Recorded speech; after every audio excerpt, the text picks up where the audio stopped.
May 15, 1945, dawn broke over the coral-strewn ridges of Okinawa with a muted, almost oppressive light. The blood-orange sky revealed the contours of the landscape, jagged ridges and broken hills stretching endlessly, each slope and hollow offering both concealment and danger. The Pacific wind cut through field jackets and the smoke-laden haze of artillery fire, carrying with it the scent of salt, burned wood, and the faint metallic tang of blood. The Marines advancing up the ridges toward Sugarloaf Hill had been moving cautiously for hours, their nerves frayed, senses sharpened, every sound magnified. Somewhere in the distance came the metallic ping of a rifle bolt, almost imperceptible against the chaos, yet carrying a precision that defied normal understanding. Soldiers whispered rumors of a sniper who seemed capable of hitting targets no human should be able to see, a marksman whose presence felt more like legend than flesh and bone.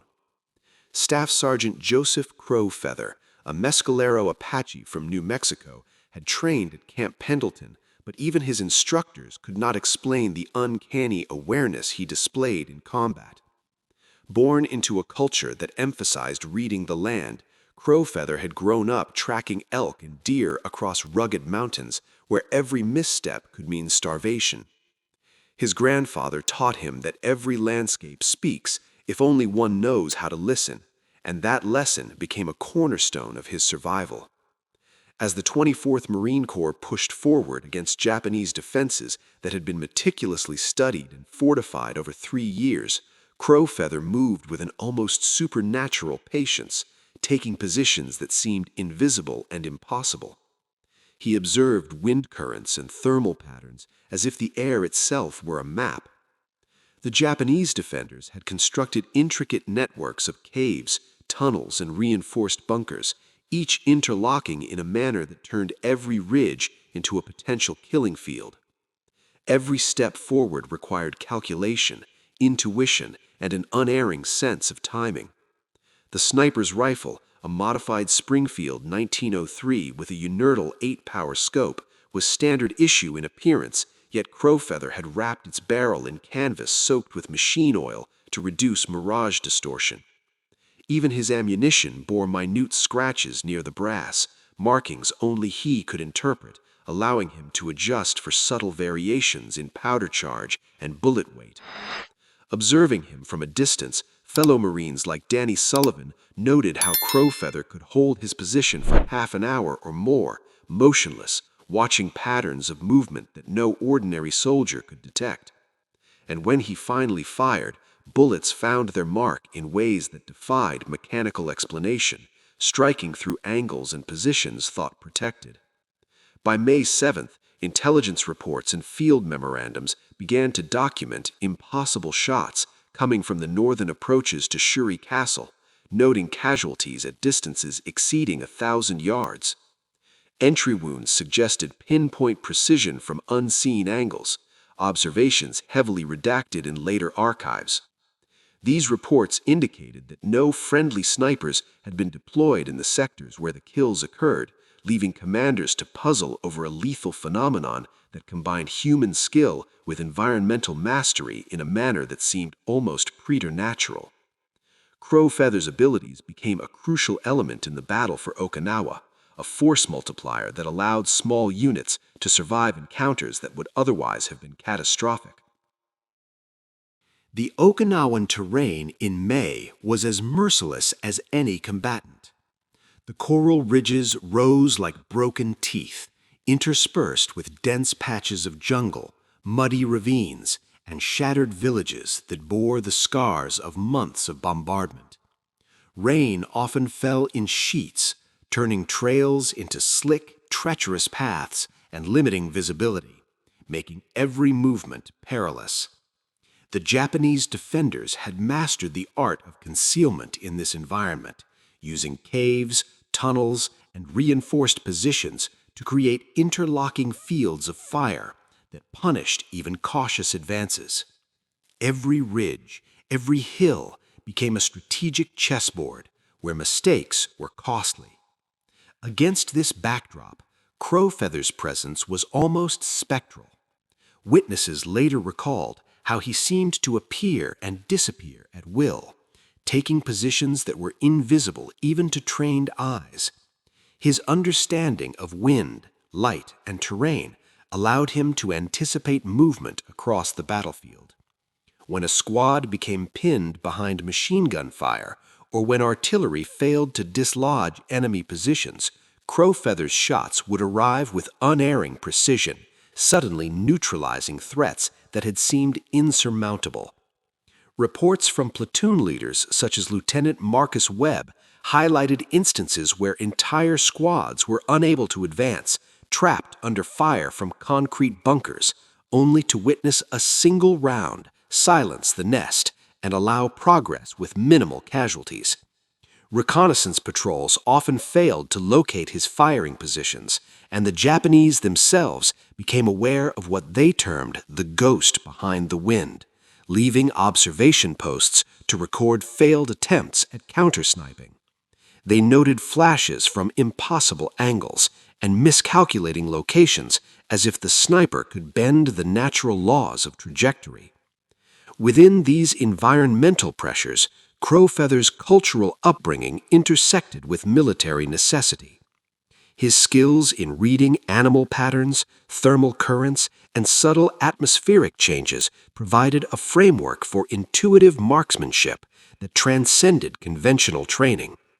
The ridgelines and coral outcroppings, obstacles for ordinary soldiers, became tools in his hands, enhancing both concealment and strategic advantage. Every mission demonstrated his ability to integrate human understanding with the natural environment in a way that commanders could neither reproduce nor fully quantify. Marines advancing behind him reported a mixture of awe and disbelief, as his shots seemed to rewrite the rules of engagement, allowing units to navigate open ground that previously would have guaranteed heavy casualties. The first detailed accounts of Crowfeather's performance emerged during the assault on Hill 89. Webb's after-action report described how Japanese machine gunners held overlapping fields of fire that rendered the advance of a rifle squad seemingly impossible. Artillery support had failed to neutralize the fortified bunker, yet a single shot from behind American lines ended the engagement almost instantaneously, leaving the enemy gunner dead with a wound that defied geometrical expectations. Corporal Sullivan and Sergeant William Hayes, both seasoned Marines, later recounted observing Crowfeather taking up positions that offered only partial concealment, adjusting for wind, mirage, and thermal gradients that were imperceptible to others. Hours would pass with no activity, then suddenly one precise shot would remove a target. Each engagement displayed an intimate knowledge of ballistics beyond textbook calculations, as well as a psychological awareness of enemy behavior. The sniper's effect extended beyond physical elimination. His presence instilled uncertainty and fear, disrupting Japanese defensive planning and forcing commanders to reconsider positions previously deemed secure. Field reports noted multiple instances where attempts to locate him through counter-sniper measures failed entirely, often resulting in wasted resources and misallocated firepower. Crowfeather's integration of environmental observation and marksmanship created a unique form of battlefield leverage, amplifying the effectiveness of small units in situations where conventional force ratios would have guaranteed failure.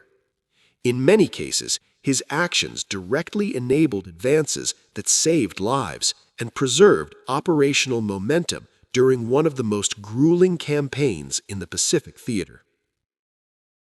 The breakthrough at Asato River Valley highlighted the sniper's operational genius. Elements of the 6th Marine Division discovered an abandoned Japanese observation post containing a leather journal. The journal contained meticulous sketches of American sniper positions, range estimates, and notes describing a mysterious shooter identified only as the ghost who kills from behind the wind. Translations confirmed 17 confirmed eliminations over a 10-day period, and the journal speculated that the sniper possessed abilities bordering on supernatural, capable of influencing trajectory in ways that confounded observers. Radio intercepts corroborated these findings, recording increasingly desperate attempts by Japanese observers to locate him, noting muzzle flashes from positions that offered no visible concealment. By May 22nd, the observation post was overrun, ending the intercepts, but leaving behind a record that reinforced the perception of Crowfeather as a tactical anomaly. Marines documented how his techniques combined patient observation, environmental reading, and subtle rifle adjustments to achieve what would otherwise be considered impossible shots.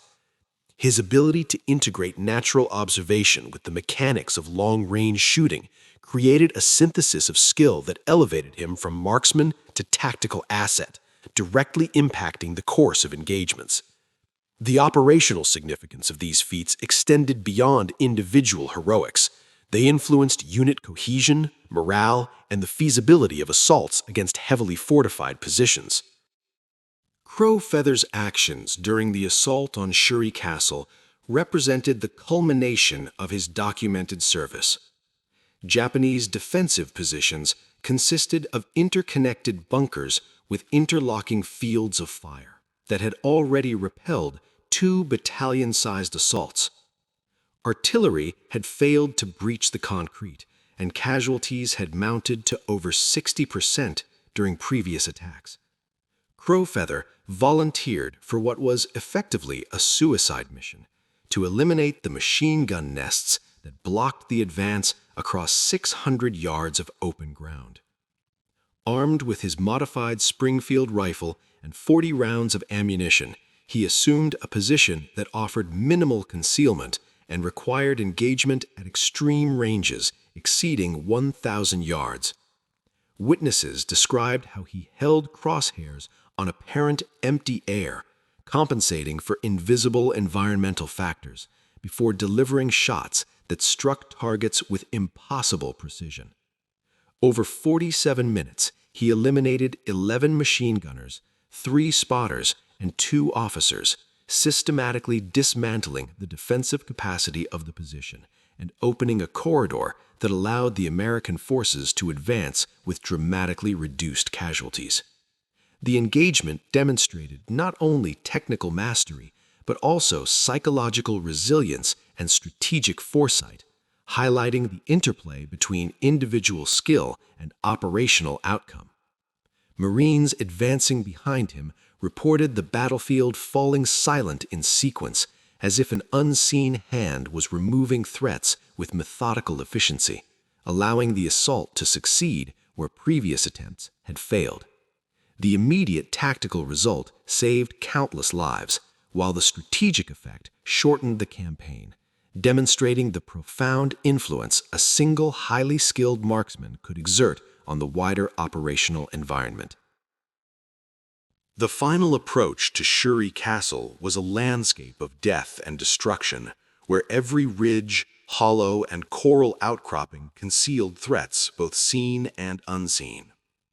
By late May 1945, the Marines had endured weeks of attritional combat, and exhaustion weighed heavily on every unit.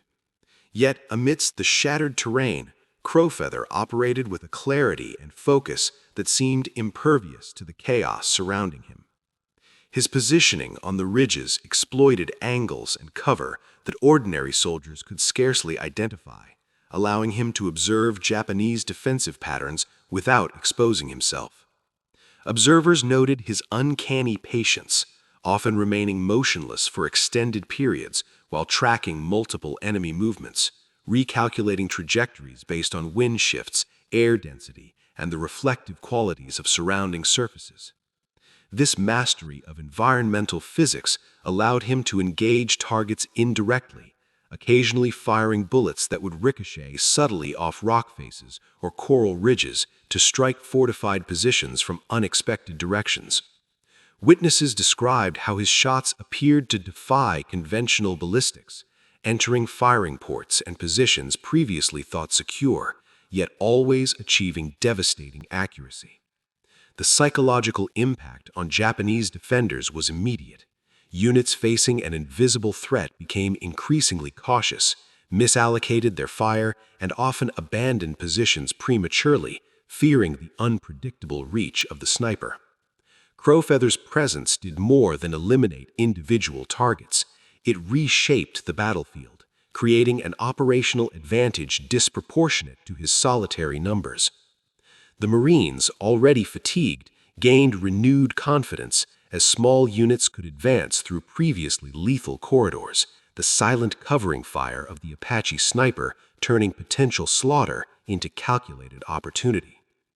Commanders began documenting his actions meticulously, aware that the unique combination of indigenous tracking skills, environmental awareness, and technical marksmanship had produced results that could not be replicated with conventional tactics alone.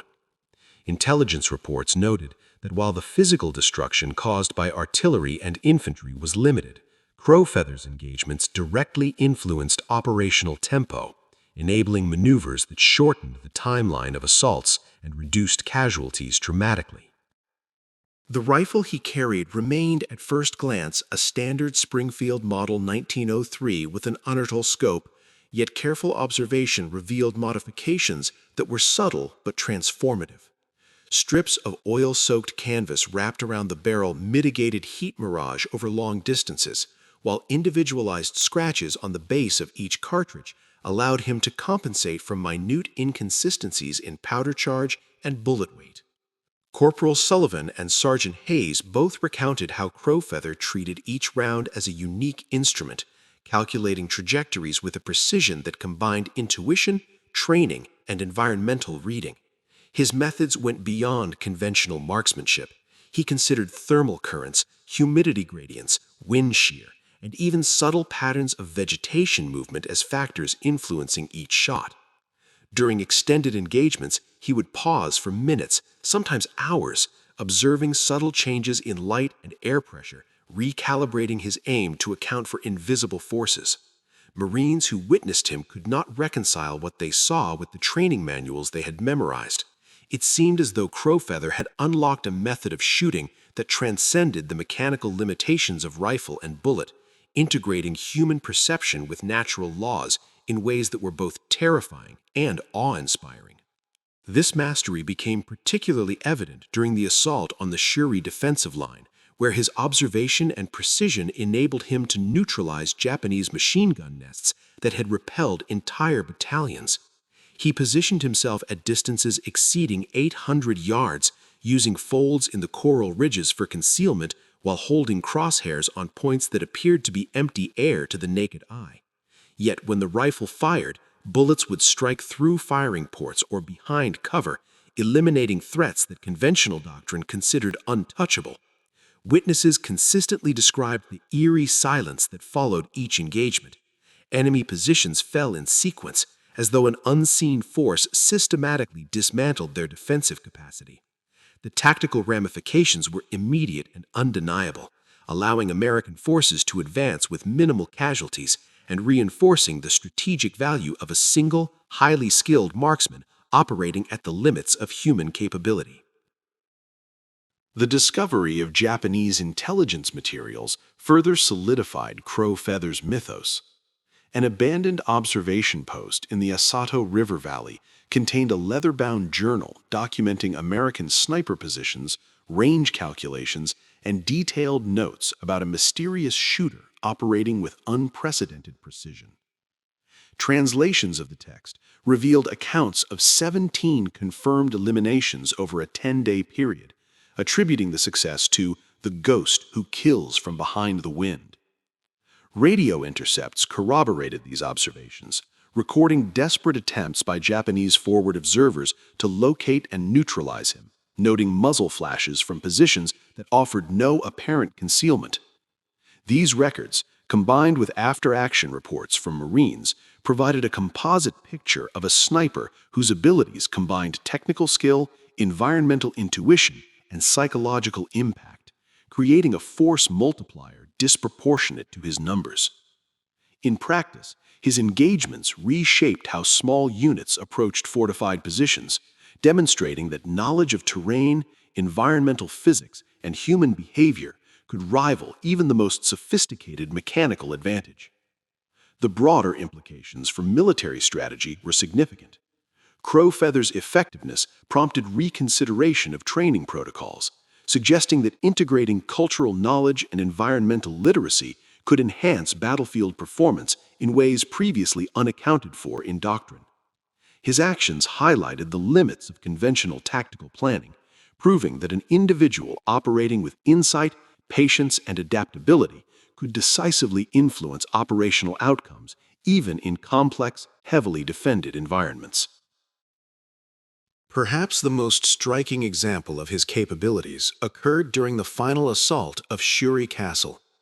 Two companies had already suffered catastrophic casualties attempting to advance across a 600-yard open killing field dominated by interlocking machine gun fire. Conventional doctrines suggested that a frontal assault under these conditions was effectively suicidal, and division commanders considered a full-scale artillery bombardment that might take days and risk significant civilian casualties. Crowfeather volunteered to neutralize the machine gun nests using only his rifle and 40 rounds of ammunition. The probability of success approached zero by any standard, yet his approach relied on patient observation, careful measurement of environmental conditions, and meticulous understanding of ballistic behavior under extreme conditions. For 47 minutes, he moved with calculated precision, adjusting for wind, mirage, and subtle variations in air density, firing from positions that offered partial concealment. Witnesses observed that he aimed at points that appeared to miss entirely, yet bullets would strike targets through small gaps or behind cover, systematically dismantling the defensive position. 11 machine gunners, 3 spotters, and 2 officers were eliminated, creating a corridor for advancing forces and reducing projected casualties by an estimated 70%. The psychological effect on Japanese troops was profound. Defensive cohesion disintegrated as the invisible sniper systematically removed threats, undermining confidence and forcing withdrawals that shortened the overall campaign timeline by an estimated 10 days. The tactical and strategic impact of a single, highly skilled marksman underscored the intersection of human skill, environmental mastery, and battlefield necessity, illustrating how individual actions could reshape the course of operations in ways that traditional doctrine could not predict. After the fall of Sheri Castle, Crowfeather's presence in official records became increasingly obscure. Personnel files indicate transfer to a naval hospital in Guam for treatment of combat exhaustion, though details remain heavily redacted.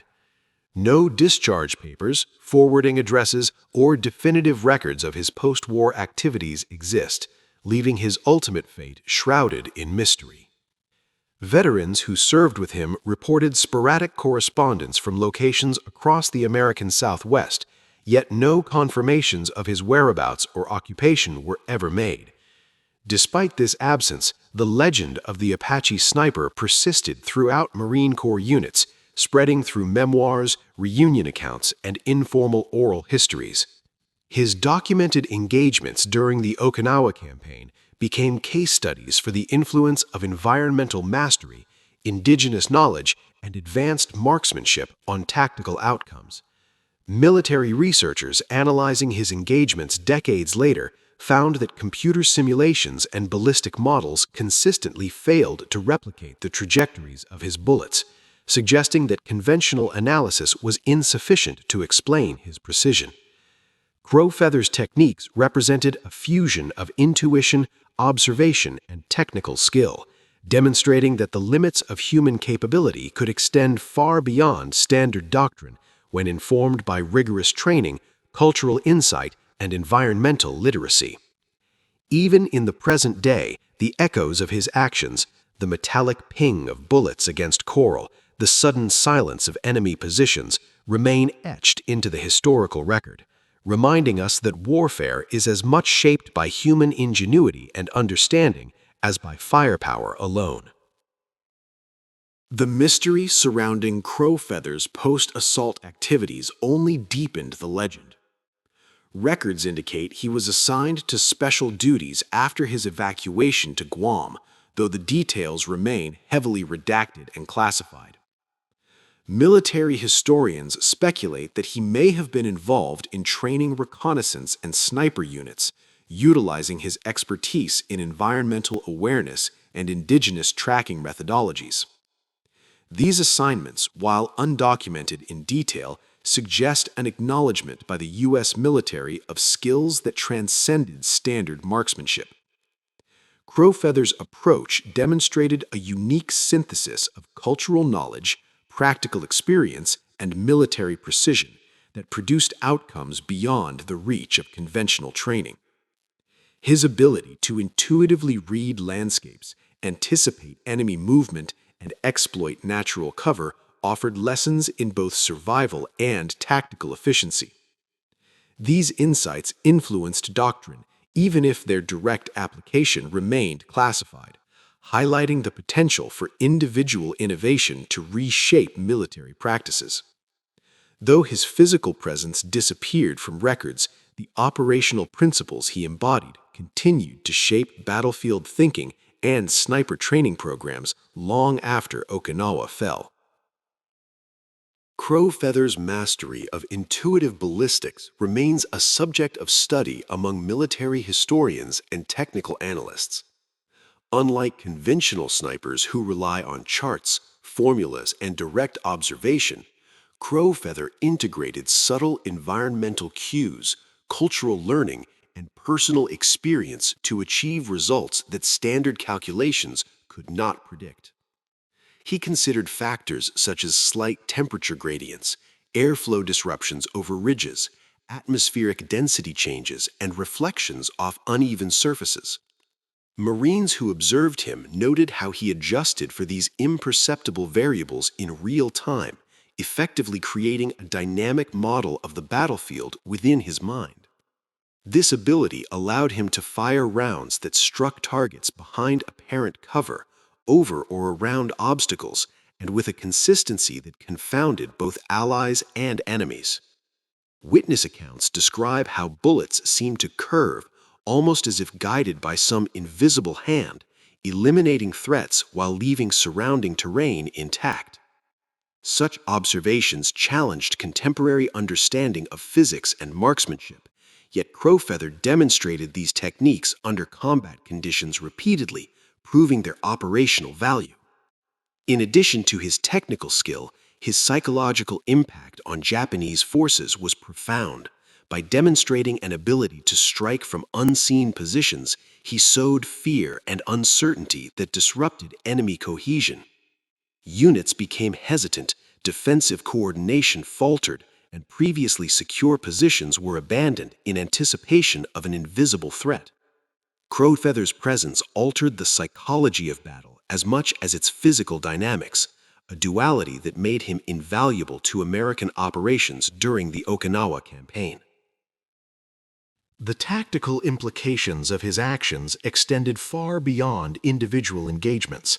By neutralizing heavily fortified positions that had previously required battalion-level assaults, Crowfeather enabled the American advance to maintain momentum while minimizing casualties.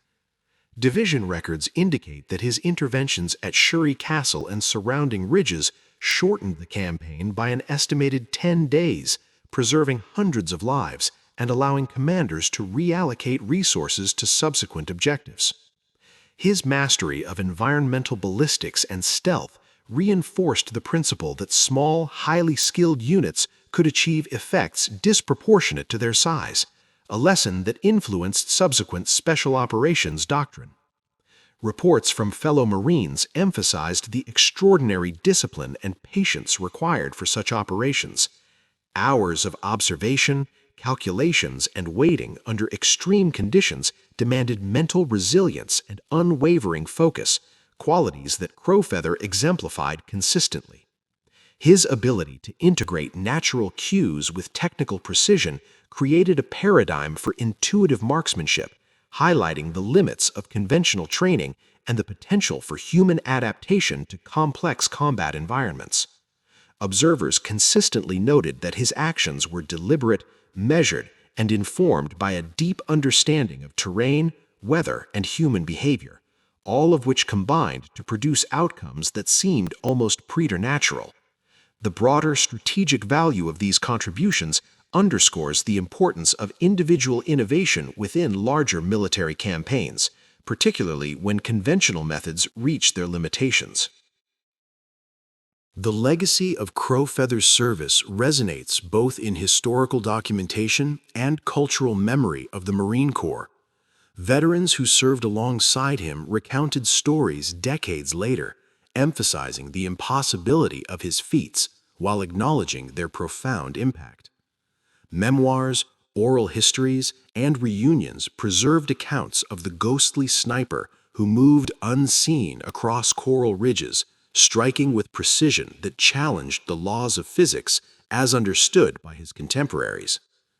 Military researchers reviewing after-action reports and intercepted communications recognized patterns that could not be replicated using standard ballistic calculations or conventional sniper tactics. Even modern computer simulations struggle to reproduce the trajectories and outcomes documented in witness testimony, suggesting that Crowfeather's integration of observation, intuition, and technical skill created effects beyond the predictive capacity of traditional analysis. His legacy also influenced military policy regarding indigenous personnel and specialized training programs, emphasizing the value of integrating diverse cultural knowledge and environmental awareness into conventional operations. By demonstrating the practical benefits of combining traditional tracking skills with modern weaponry, Crowfeather's actions provided a blueprint for expanding tactical understanding and training methods. The ghost who killed from behind the wind became a symbol of individual capability shaping collective outcomes, a reminder that human ingenuity can redefine the limits of operational effectiveness. Today, the story of Joseph Crowfeather endures as a testament to extraordinary skill, environmental mastery, and the hidden influence of individual initiative on history. The coral ridges of Okinawa still whisper the echoes of his precision, the metallic ping of bullets carried on the wind, leaving traces of a campaign reshaped by a single unseen hand. Though his ultimate fate remains uncertain, the strategic and psychological imprint of his service is indelible. His methods demonstrated that battlefield success is determined not only by numbers or firepower, but by understanding the interplay of terrain, human behavior, and the natural forces that shape every engagement. Crowfeather's integration of indigenous knowledge, technical precision, and patient observation exemplifies the limits of human potential when necessity demands transcendence of conventional understanding. The legend of the Apache Sniper who defied expectation and altered the course of battles persists not as myth alone, but as historical fact documented in reports, journals, and the memories of those who witnessed the impossible. Even decades later, his story challenges assumptions about the bounds of skill and perception, illustrating that in the crucible of war, individual mastery can resonate far beyond a single act, leaving an enduring legacy that reshapes strategy, doctrine, and collective memory alike. The Pacific wind may no longer carry the sound of his shots, yet the lessons of precision, patience, and environmental awareness endure, forever etched into the history of the Marine Corps and the memory of Okinawa's battlefields.